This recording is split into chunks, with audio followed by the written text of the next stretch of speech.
Oi, gente, Roberto Relubiscaro aqui, muito antes do Jordan Peele ser canonizado e os filmes de horror terem necessariamente que ter alguma mensagem sobre racismo, homofobia, transfobia, qualquer fobia que pode ser, já havia uma coletânea, né, uma antologia de histórias de horror que tratavam sobre racismo, violência policial contra negros, de forma bastante bem-humorada, com pitadas de humor, lá em 1995, com o Tales from the Hood. Esse Hood é diminutivo de neighborhood, mas o Hood acabou virando algo como gueto em inglês também, tá? Que em português acabou chamando Contos Macabros. Eu vi o primeiro Tales from the Hood há muitas décadas também, na época em que eu baixava bastante antologia, bastante filme de terror. Hoje tem os streamings e tal.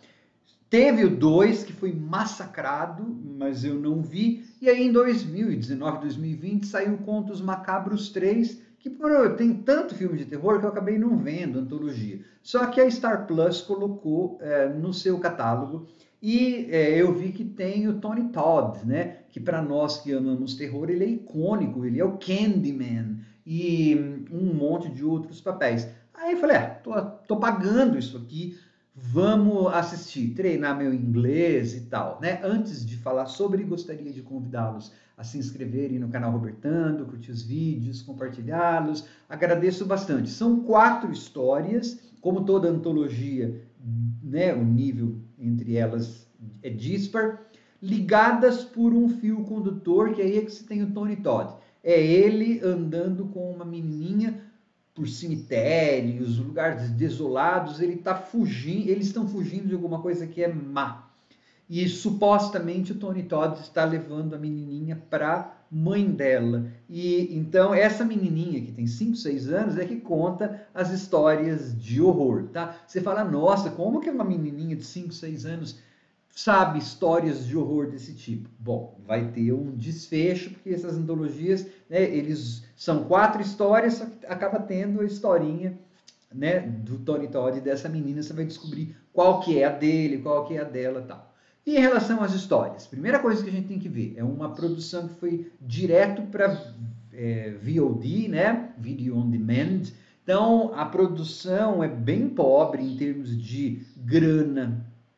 O CGI, a computação gráfica, até eu que tenho poucos por cento de visão, 10 e 15%, consegui falar, nossa, que CGI horrível. Então isso vai afastar bastante gente, tá? O clima, pelo menos do primeiro, era meio um clima, ó, chama Tales from the Hood, Tales from the Crypt, tá? Tem os contos da cripta. Então, no primeiro filme, pegava muito a questão do humor, dos monstrinhos. Então, era horror, mas tinha elementos de humor. Nesse terceiro, eles se levam um pouco mais sério. Então, o resultado é aliado a uma produção meio pobre, às vezes, e a umas histórias que não são assim tão criativas, exceto pela quarta. O resultado é um filme mediano, tá? Mas a primeira critica a gentrificação, né? Que é você transformar áreas pobres em lugares hipster. Daí, então, as pessoas que moram nessas áreas pobres têm que sair e não tem dinheiro para pagar lá. Sempre são negros, né? Essas histórias sempre são personagens negras. Mas os negros, às vezes, são vilões também. Não é só assim, o branco é o vilão e o negro é bonzinho. São histórias dentro da comunidade que tratam de temas, dentre eles o racismo, mas tem o negro malvado também. Então, na primeira é um prédio lá, o dono quer que as pessoas saiam do prédio, o dono é branco, e o representante dele é um negro, que pede para famílias sair, né? Faz uma oferta para vender, pai, mãe e o filho que está fazendo quimioterapia. Como a família se recusa a sair, ele vai fazer algumas coisas não muito legais e vai pagar o preço por isso. São sempre histórias morais, né? Fábulas morais, de punição, de vingança. Esse primeiro filme lembrou, tem umas cena mais de uma coisa. Me lembrou Telltale Heart, do Edgar Allan Poe, mas também me lembrou The Changeling, a bola. Tudo quanto é filme que tem bola caindo, descendo escada abaixo, eu me lembro do The Changeling, que eu não sei como... É um filme de terror de 1980 com o George C. Scott, que eu amo, né?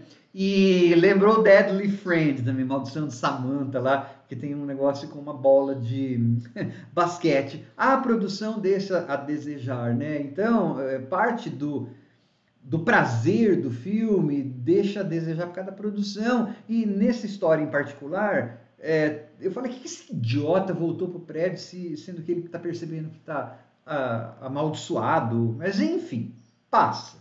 A segunda história, ela caberia muito mais num episódio do Twilight Zone, filme de ficção científica ou de fantasia, do que num terror.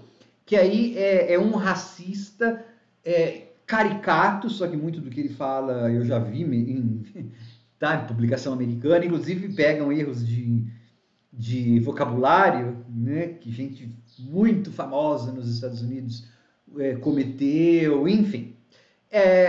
Para falar sobre minorias. Então esse cara, ele tem uma rádio underground, ele está preso num bunker e ele é contra negros, gays, e aí ele fica falando contra. Aí vai ter uma virada na história que dá mais de Twilight Zone do que de terror, que me lembrou um fato, que eu vou fazer um spoilerzinho no fim, rapidinho, só vou falar dessa história, tá?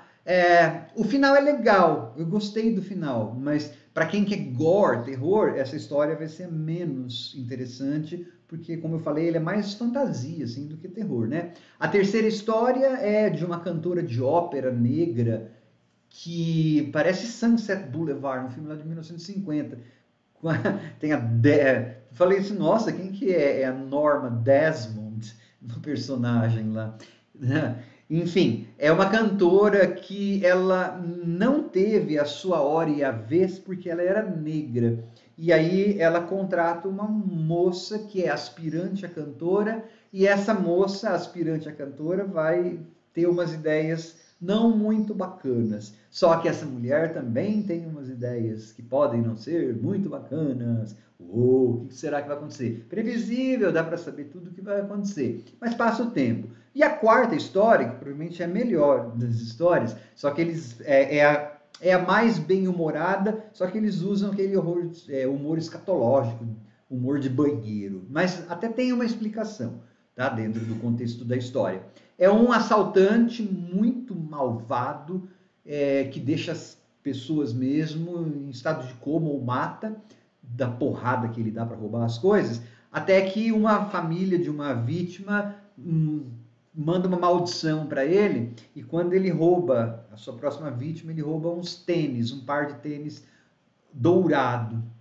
Brega, mas enfim, ele rouba o tênis e aí ele vai começar a experienciar o que aquela pessoa, vítima dele, estava experienciando, que não é nada legal, não. Se você percebeu o que aconteceu. É a mais criativa das histórias, assim, tá? Então, de forma geral, ele é um filme que passa o tempo, não me ofendeu ver as histórias, mas elas não têm nada de novo para oferecer como comentário social, de racismo, qualquer outra história, e a produção não é lá aquelas coisas. É aquela sim, se você está com muita sede de filme de terror, eu tava naquela noite, né? Eu assisti Os Vermes Malditos, filme de terror meio trashzinho, assim, assisti o Ataque dos Vermes Malditos, assisti esse em seguida lá no Star Plus, porque eu tava com vontade de treinar inglês com um filme, para me colocar em dia, né, um pouco com a minha defasagem. Então,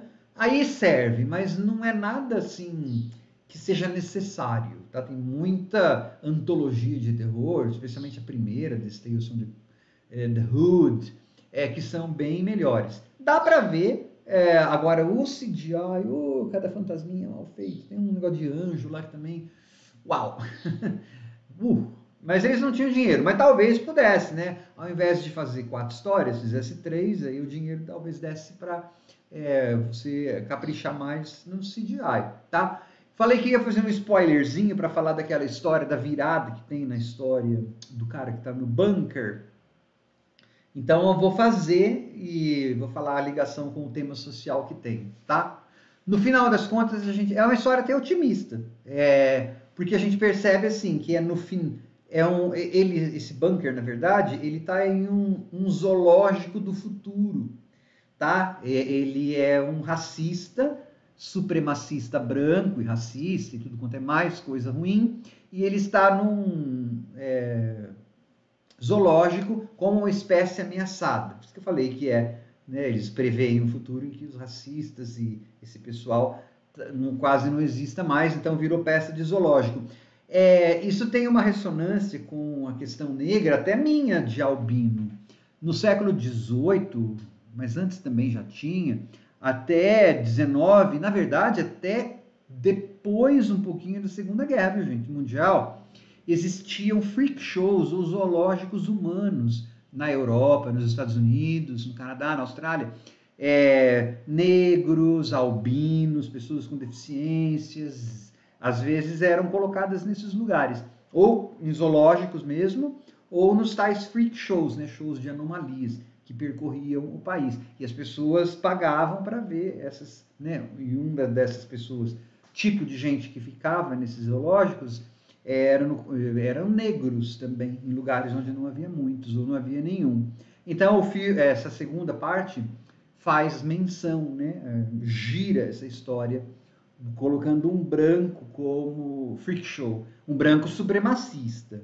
Né? Eles até fazem uma caricatura dele, que é para deixar bem exagerado, que é para mostrar que é um animal mesmo de zoológico, tá bom? Uma espécie ameaçada. Essa aí podia desaparecer, ao invés de desaparecer rinoceronte e outros bichos que são úteis, né? Essa é uma espécie inútil, poderia ter sido morta no ninho, nem no zoológico devia estar. Tchau.